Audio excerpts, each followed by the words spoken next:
할렐루야, 반갑습니다. 11월 21일 화요일 아침 묵상 시간입니다. 오늘 함께 보실 말씀은 욥기서 16장 1절부터 17절까지의 말씀입니다. 한 절씩 함께 보도록 하겠습니다. 욥이 대답하여 이르되 이런 말은 내가 많이 들었나니 너희는 다 재난을 주는 위로자들이로구나. 헛된 말이 어찌 끝이 있으랴. 내가 무엇에 자극을 받아 이같이 대답하는가. 나도 너희처럼 말할 수 있나니 가령 너희 마음이 내 마음 자리에 있다 하자. 나도 그럴듯한 말로 너희를 치며 너희를 향하여 머리를 흔들 수 있느니라. 그래도 입으로 너희를 강하게 하며 입술의 위로로 너희의 근심을 풀었으리라.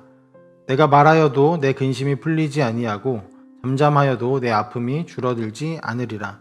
이제 주께서 나를 피로하게 하시고 나의 온 집안을 패망하게 하셨나이다. 주께서 나를 시들게 하셨으니 이는 나를 향하여 증거를 삼으심이라. 나의 파리한 모습이 일어나서 대면하여 내 앞에서 증언하리이다. 그는 진노하사 나를 찢고 적대시하시며 나를 향하여 이를 갈고 원수가 되어 날카로운 눈초리로 나를 보시고 무리들은 나를 향하여 입을 크게 벌리며 나를 모욕하여 뺨을 치며 함께 모여 나를 대적하는구나. 하나님이 나를 악인에게 넘기시며 행악자의 손에 던지셨구나.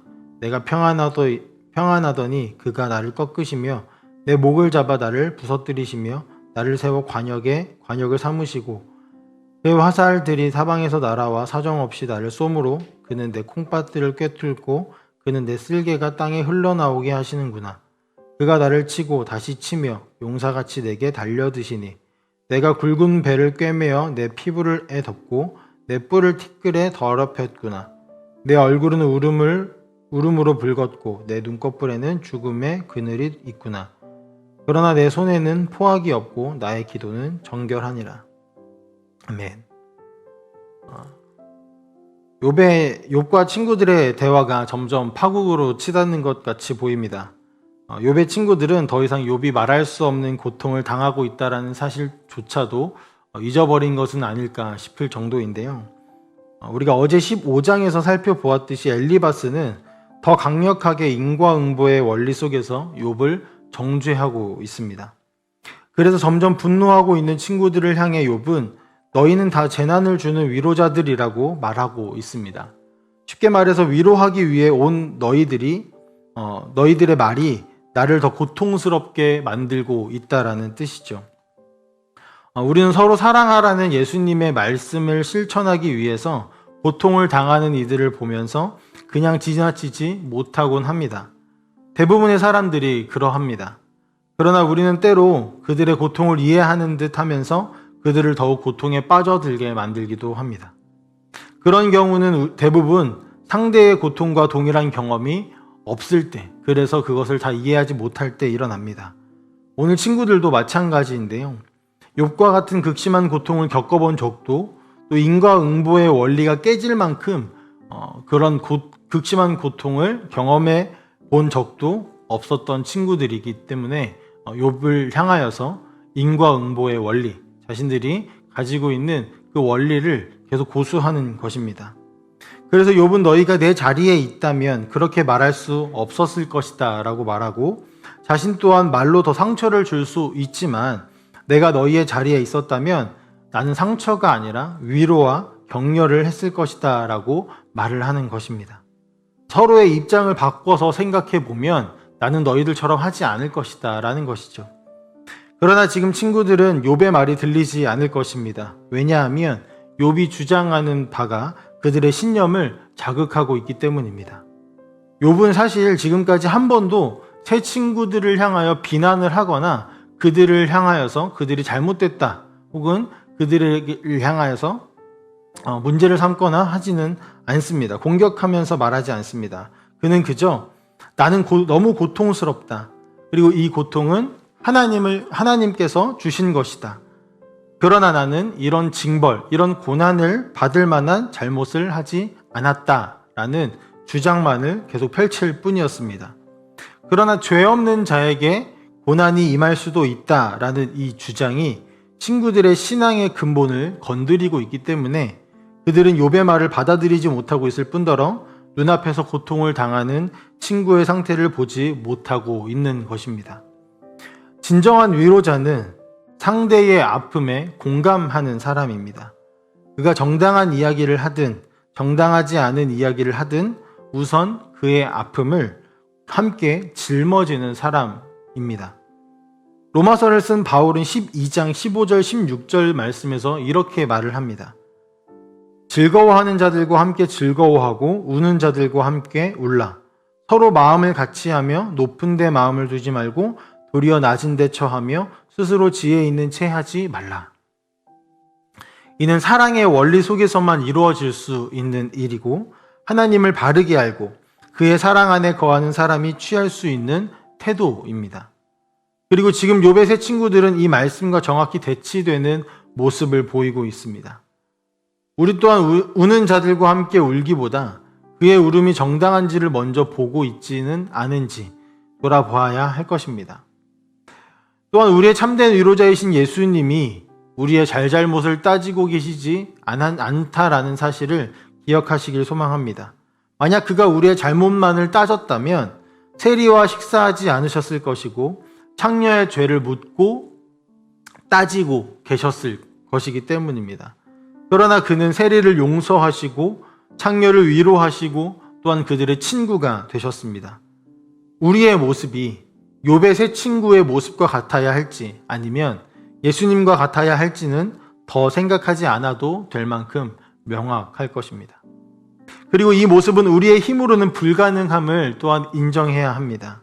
오직 하나님의 사랑으로만 가능함을 고백하면서 우리 주변에 있는 위로가 필요한 이들, 고통을 당하고 있는 이들의 마음을 공감하고 그들과 함께 울고 그들과 마음을 같이 하기를 간절히 소망합니다. 또 이어서 7절부터 17절까지 말씀에서 욥은 자신에게 고통을 주신 하나님께 더 절규하며 기도하는 장면이 나오는데요. 7절부터 눈에 띄는 반복되어지는 말이 있는데 바로 주께서 나를 이라는 말입니다. 욥은 지금 주께서 나를 혹은 그가 나를 고통스럽게 하고 계신다라고 호소합니다. 그러면서 17절 말씀에 자신의 손에는 포악이 없고 나의 기도는 정결하다라고 주장을 하고 있습니다. 쉽게 말해 자신은 죄가 없는데 하나님이 나를 괴롭게 하고 계신다라는 말을 하는 것이죠. 어떻게 보면 매우 자극적인 말처럼 보이고 하나님 앞에 어떻게 저렇게 당당할 수 있을까라고 생각되어지는 그런 의아한 발언입니다. 하지만 욥기의 내용을 이해하며 읽지 않는다면 우리 또한 이 세 친구들처럼 욥의 세 친구들처럼 이런 말들에 분노하게 될 것입니다. 그러나 이러한 욥의 발언에 대해 하나님은 오히려 이것을 기도라고 받고 계심을 우리는 말씀을 통해 보아야 할 것입니다. 또한 시편에 나오는 탄원시들과 같은 맥락을 갖고 있음을 또 우리는 살펴볼 수 있습니다. 이 탄원시들은 자신의 무죄를 주장하며 하나님의 구원을 바라는 시입니다. 굉장히 이것이 중요한데요. 자신의 무죄를 주장하며 하나님의 구원을 바라는 기도, 시라는 것입니다. 마찬가지로 욥 또한 자신의 무죄를 주장하는 것이 중점이 아니라 하나님의 구원을 구하고 호소하는 기도임이 중점인 것이죠. 그리고 이러한 고백은 하나님이 정말 바라시는 반응입니다. 자신 앞에 드리워진 고통을 스스로의 힘으로 해결하려는 노력이나 스스로 할 수 없어서 누군가에게 기대거나 또는 이 모든 것을 다 포기하는 선택이 아니라 이 모든 것의 주관자이시고 해결하실 수 있는 하나님이 나의 곁에 계심을 기억하고 이 모든 것의 해결이 하나님께 있음을 인정하며 그분께 두 손을 들고 당당하게 나아가 반응을 하는 그 모습을 하나님께서는 원하십니다. 그리고 이는 우리가 하나님께 나아갈 때 취해야 할 태도이기도 합니다. 물론 우리는 하나님 앞에 완전히 무결하다라고 또 정결하다라고 말할 수 없을 것입니다. 하지만 어떤 상황이 찾아와도 다른 것에 의지하는 모습이 아니라 하나님을 찾고 그분의 도움을 구하는 태도를 하나님께서는 원하십니다. 그것이 하나님이 기뻐하시는 경외하는 태도이고 하나님께서 받으시는 영광입니다. 무엇보다 우리는 하나님 앞에 당당히 나아갈 수 있는 조건이 이미 마련되어 있습니다.